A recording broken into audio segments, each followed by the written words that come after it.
The Asus FonePad is a tablet with phone functionality, meaning you can put it up to your ear and talk, as strange as it may sound.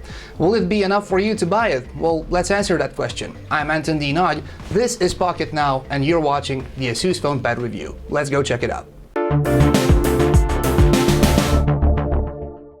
The Asus FonePad is one of the first tablet smartphone crossovers.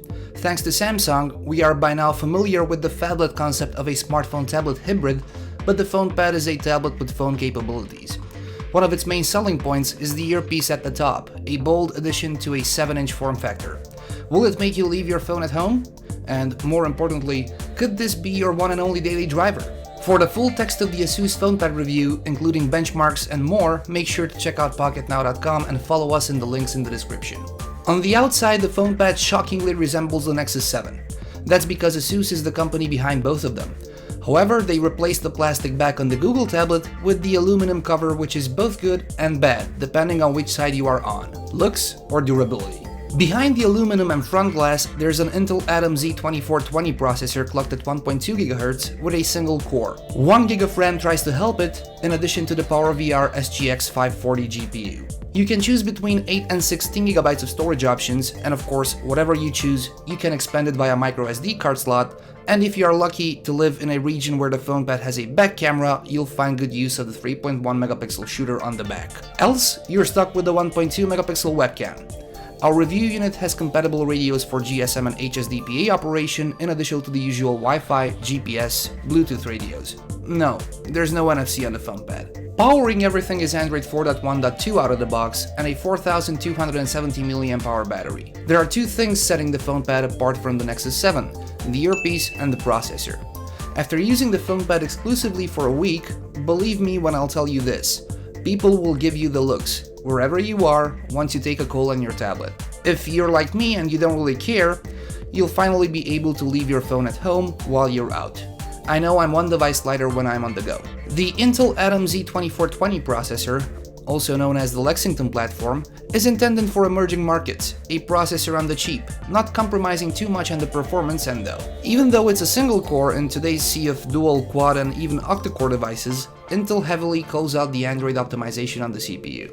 On the software side, you're greeted with Android 4.1.2 out of the box, with a light ASUS skin on top of it which tries to keep things as close to stock as possible. The custom notification shade on the Asus keyboard can be easily disabled by flipping a switch to revert everything to the way Google intended Android to be. Sure, you're left with other Asus specific features, but they're not that much in your face, like custom widgets or some menu options. Overall, the tablet did a pretty good job at handling our regular day-to-day applications like Facebook, Twitter, Google+, Foursquare, email, calendar, Spotify, YouTube, maps, browsing, and so on. It isn't instant, but it isn't frustrating either. It does a decent job until you throw a high-end game at it, where it occasionally stutters. It is a single-core CPU after all. Some other ASUS-specific applications include ASUS Splendid for tweaking your display to your liking, ASUS Story for a quick and easy way of creating photo stories, ASUS Studio, a gallery and photo editing application, the Audio Wizard for tweaking the sound output by applying certain equalizer settings, and Buddy Buzz that gathers all your social content under a single application. There's also a dictionary, file manager, movie studio, paint application, note-taking solution, Amazon Kindle, and Zinio. You can uninstall a couple, but you'll have to disable most of those you don't use, so that they don't get future updates on top of the baked-in ones. There are also some ASUS-specific widgets, some interesting, like the battery widget, task manager, and Buddy Buzz, and some you'll probably never use, like several clocks, emails, counters, press readers, and so on. We've used the FonePad exclusively over the course of 6 days in the city of Oradea, Romania, under the stable HSDPA umbrella. Call quality was decent on both ends and speakerphone performance was solid. The FonePad seems to not only pick up the slightest signal, but it also managed to give us an additional bar level over phones in the same spot. Sadly, our review unit only had a front-facing camera, and as far as webcams are concerned, it delivered medium performance. It won't wow you, but it will come in handy for your Skype calls. Battery, on the other hand, will deliver a solid performance.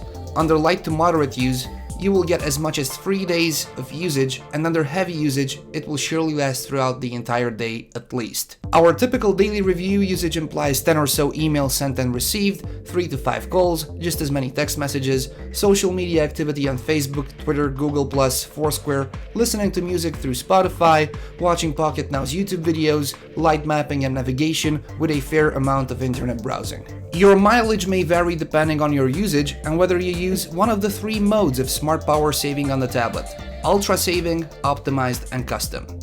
We have had it disabled all the time and still got decent battery life. The phone pad is most of the times frowned upon. However, that only happens when you put it to your ear. It answers a question of a very specific market: those who always carry a phone for calls and a tablet for on-the-go work. Even if you're not part of the target audience, having an earpiece up top and never using it, it is always better than not having a certain functionality at all. Our review unit set us back $333 here in Romania, but depending on your region, you might be able to grab it cheaper. If you're lucky, you might also be able to get the camera-enabled version too.